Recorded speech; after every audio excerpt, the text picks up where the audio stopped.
वसईत 2 दिवसापूर्वी एका शाळकरी मुलीची निर्घृण हत्या झाली होती आणि तिच्याच घराच्या आसपास बाजूच्या रूममध्ये जे आहे तिचा मृतदेह सापडला होता। कुजलेल्या अवस्थेत हा मृतदेह होता, त्यामुळे पोलिसांपुढे मोठी चिंता होती की कशा प्रकारे आरोपीला पोहोचायचं। पोलिसांच्या सर्व 3 ते 4 टीम ज्या आहे या कामाला लागल्या आणि अवघ्या 24 तासाच्या आत हा संपूर्ण हत्येचा उलगडा समोर आलेला आहे।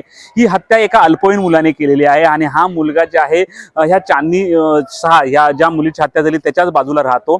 जी माहिती आम्हाला पोलिसांकडून मिळाली त्यानुसार जो आहे का अल्पवयीन आरोपी आहे, त्याला जे आहे ही चांदनी चिडवत होती, शेंबड्या करून त्याला चिडवत होती, त्याचा राग तिच्या मनामध्ये होता। घटनेच्या दिवशी आहे की चांदनी जी आहे आईस्क्रीम आणण्यासाठी बाहेर पडली शाळेतून आल्यानंतर आणि त्याच वेळेला तो जो अल्पवयीन आरोपी त्या ठिकाणी होता, या मुलीने मस्करीत त्या मुलाला पुन्हा एकदा चिडवलं। अल्पवयीन आरोपी तिला मारण्यासाठी धावला, परंतु ती धावता धावता जी आहे की त्या या आरोपीच्याच घरात गेली। हा 4 नंबरचा रूम आहे त्या घरामध्ये गेली आणि घरामध्ये गेली असता दोघांमध्ये थोडीशी झटापट झाली, मारामारी झाली।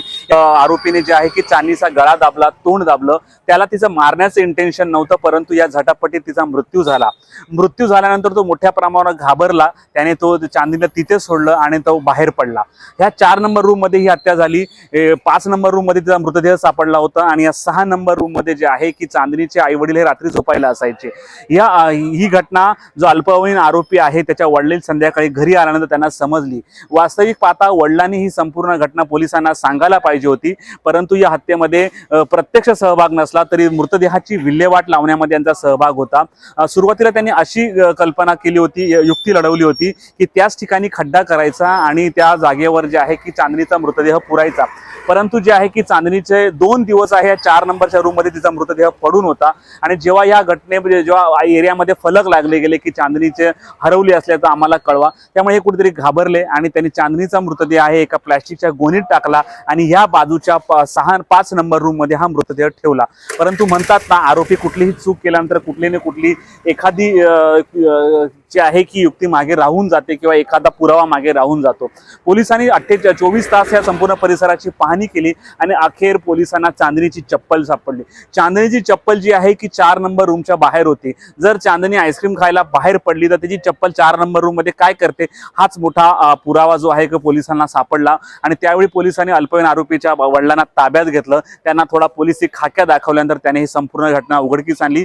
यावेळी विचारलं असता अल्पवयीन मुलगा आरोपी कुठे आहे, तो जालन्याला त्याला पाठवून देण्यात आलं होतं की जेणेकरून याच्यावर आरोप येऊ नये, परंतु पोलिसांनी ही घटना संपूर्णपणे उघडकीस आल्यानंतर पोलिसांची एक टीम जी आहे क्राईम युनिट 2 ची टीम, त्यांनी एक टीम जालन्याला गेली आणि जालन्यावरून आता आरोपी पकडलेला आहे आणि त्याला आणण्यासाठी सध्या प्रोसेस सुरू आहे आणि आज संध्याकाळपर्यंत किंवा रात्री उशिरापर्यंत जो हा अल्पवयीन आरोपी आहे हा इथे पोलीस स्टेशनला सादर करण्यात येईल। दरम्यानच्या काळात मुलाची अल्पवयीन जो मुलगा आहे त्याचे वडील आहे यांना अटक केलेली आहे। आज दुपारी त्याला न्यायालयात हजर देखील केलेला आहे, परंतु छोट्याशा चिडवण्याच्या कारणावरून जे एका चांदनी सारख्या एका मासूम मुलीचा जीव जाणं हे कितपत योग्य आहे।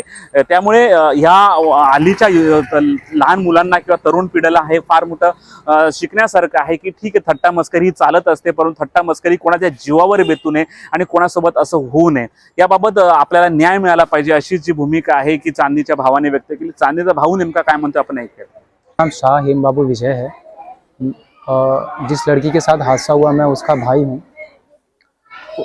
उसको मेरी जो बहन थी उसको वो 1 तारीख को शाम को 5 बजे से लापता हो गई थी। लापता होने के बाद उसके पेरेंट्स वालों ने ही रूमर फैला दिया कि वो जो लड़की है उसको एक बुरखे वाली औरत ने उसको किडनैप करके ले गई है। तो हम लोग ने सब जगह उसको ढूंढने का कोशिश किया, लेकिन हम लोग को किसी भी सीसीटीवी फुटेज में देखने के लिए नहीं मिली। लेकिन जिस दिन वो गुमी थी उस दिन मैं इस घर में जाके जिस घर में बॉडी मिला उसका, उस घर में मैं जाके चेक किया था। उस दिन नहीं थी। अगले दिन मेरे पापा ने चेक किया था, उसमें नहीं थी। लेकिन जब तीसरा दिन हुआ उस दिन मेरी चाची उसके अंदर जा रही थी, तो उसकी मम्मी ने मना किया कि उस घर में मत जाओ ढूंढने के लिए, ऐसा प्रथमेश की मम्मी ने। तो उसके बाद चौथे दिन उसके अंदर से स्मेल आया, तो हम लोग को पता चला कि चांदनी जो मेरी बहन है उस घर में है। तो उस दिन से पुलिस वाले ने पूछा कि आपको किसी पे शक है क्या, तो मैंने बताया उनको इनके बारे में कि ये ऐसा कर सकते हैं। तो पुलिस वाले ने अपना जांच पड़ताल किया तो पता चला कि उस लड़के ने ही, मतलब उस मेरी बहन के पैर में जो बेल्ट बांधा हुआ है वो उस लड़के का है। तो उसके बेसिस पे धीरे धीरे पता करते गए तो पता चला कि प्रथमेश ही गुनहगार है। और उसने अभी तक इतना पता चला है कि वो जो गुनाह है वो प्रथमेश ने किया है और ये गुनाह करने के लिए उसके पेरेंट्स उसके साथ थे, ऐसा। रूम में क्या उन्होंने खड्डा खोदने की कोशिश की है क्या? रूम में तो सर कुछ कभी खड्डा देखने के लिए नहीं मिला।